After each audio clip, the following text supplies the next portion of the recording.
Hi പ്രിയരെ, എല്ലാവർക്കും സ്നേഹസലാം. പുതിയൊരു വീഡിയോയിലേക്ക് എല്ലാവർക്കും സ്വാഗതം.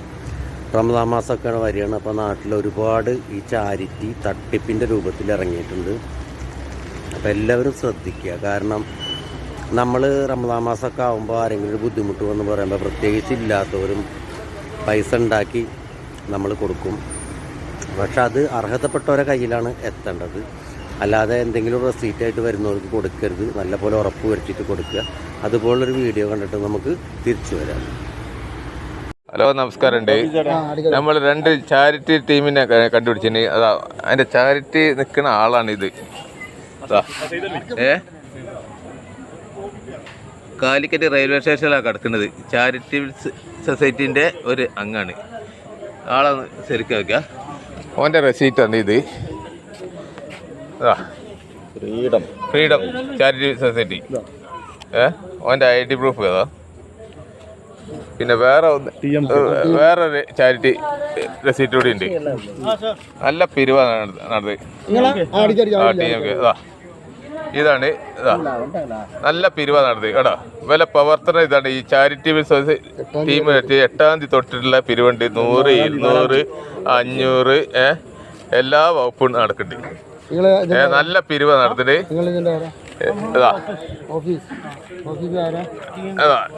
ഇത് ഫ്രീഡം 2ാമത്തെ ചാറ്റ്. ഇനി അവന്റെ ബാഗിന്റെ അവന്റെ ടീമാണ്. അവന്റെ ഇതും ആ കമ്പനിയിൽ പെട്ടാണ്.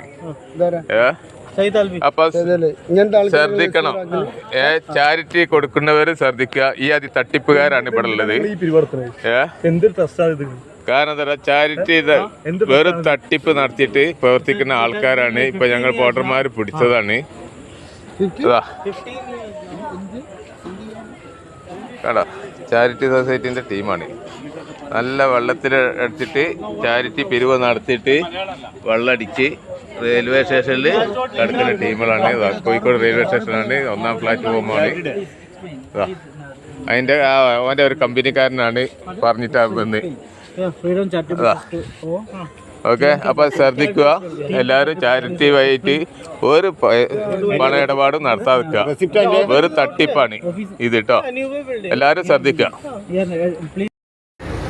അപ്പോൾ കണ്ടല്ലോ, ഇതാണ് ഇവിടുത്തെ അവസ്ഥ. ഇതൊരു ഒറ്റപ്പെട്ട സംഭവം എന്നല്ല, നിരന്തരമായിട്ട് സംഭവിക്കുന്നതാണ്. വീട്ടിലൊക്കെ വന്നിട്ട് ബുദ്ധിമുട്ടും കഷ്ടപ്പാടും പറഞ്ഞ് കൊണ്ടുപോയിട്ട് ആ കാശ് അനാവശ്യമായിട്ട് ഉപയോഗിക്കുക. അതേപോലെ തന്നെ റംസാനാണ് വരുന്നത്. പ്രത്യേകിച്ച് വീട്ടിലെ സ്ത്രീകൾ ശ്രദ്ധിക്കേണ്ടത്, വടക്കേ ഇന്ത്യന്നൊക്കെ കുട്ടികളെ തട്ടിക്കൊണ്ടുപോകുന്ന ടീമുകളൊക്കെ ഇറങ്ങും. അപ്പോൾ ഈ റംസാൻ മാസത്തിൽ പകലൊന്നും പ്രത്യേകിച്ച് ജോലിയൊന്നും ഇല്ലാത്ത കാരണം കിടന്ന് ഉറങ്ങുന്നവർ, നമസ്കാരം കഴിഞ്ഞാൽ കുറച്ച് ഖുർആൻ ഓതുന്നവരൊക്കെ ഉണ്ടാവും. അപ്പോൾ കുട്ടികൾ പുറത്ത് കളിക്കുന്നുണ്ടാവും. ആ തക്കം നോക്കി വന്ന് കുട്ടികളെ എടുത്തുകൊണ്ട് പോകും. കൈവിട്ട് പോയിട്ട് പറഞ്ഞിട്ട് കാര്യമില്ല. പ്രത്യേകിച്ച് ശ്രദ്ധിക്കുക. നമ്മുടെ മൂക്കിൻ്റെ താഴെ വന്ന് ബോംബ് പൊട്ടിയാൽ മാത്രം കണ്ണ് തുറന്നാൽ മതിയെന്ന് വിചാരിച്ചിരിക്കുന്ന ഒരുവിധ ആൾക്കാരൊന്നും നമ്മളെ ബാധിക്കുന്ന വിഷയമല്ല ഇത്. ഈ മക്കൾ നഷ്ടപ്പെട്ടവരൊന്നും അവർ പ്രതീക്ഷിച്ചിട്ടില്ല. അവരൊരിക്കൽ പോലും നഷ്ടപ്പെട്ടിട്ടില്ല. അവരാ മക്കൾ നഷ്ടപ്പെടുന്നു. എത്ര കുട്ടികളാണ് ഒരു വർഷമായിട്ട് നമ്മളെ നാട്ടിൽ നഷ്ടപ്പെടുന്നത് നിങ്ങൾക്ക് ആർക്കെങ്കിലും ഒരു കണക്കുണ്ട്. അപ്പോൾ അതുകൊണ്ട് പ്രത്യേകിച്ച് ശ്രദ്ധിക്കുക. റംസാൻ മാസമാണ്. കുട്ടികളെ സൂക്ഷിക്കുക. വീട്ടിൽ പലരും വരും. വടക്കേ ഇന്ത്യയിലൊക്കെ ഒരുപാട് ആൾക്കാർ വരും. അപ്പോൾ അവർ കുട്ടികളെ തട്ടിക്കൊണ്ടുപോയി കഴിഞ്ഞാൽ പൊടി പോലും ഇല്ല കണ്ടുപിടിക്കാമെന്നുണ്ടെങ്കിൽ നമുക്ക് കണ്ടുപിടിക്കാൻ പറ്റില്ല. വടക്കേ ഇന്ത്യയിൽ പല സ്ഥലങ്ങളിലും റേഞ്ച് പോലും ഇല്ലാത്ത കുഗ്രാമങ്ങളാണ്. അതിൻ്റെ ഉള്ളിലേക്കൊന്നും പോയി കഴിഞ്ഞാൽ മക്കളെ കിട്ടില്ല. പിന്നീട് കുറേ കാലം കഴിഞ്ഞാൽ നമുക്ക് മക്കളെ തിരിച്ചറിയില്ല. അന്വേഷണം പോലീസ് അന്വേഷിച്ചിട്ട് കിട്ടുന്നില്ലെങ്കിൽ പോലീസ് അന്വേഷണം അവസാനിപ്പിക്കും. അപ്പോൾ എല്ലാവരും ഇതൊരു അറിയിപ്പായി കണക്കാക്കുക. വീഡിയോ മാക്സിമം ഷെയർ ചെയ്യുക. വീണ്ടും ഒരു വീഡിയോ ആയിട്ട് കാണാം. അതുവരെ ബൈ.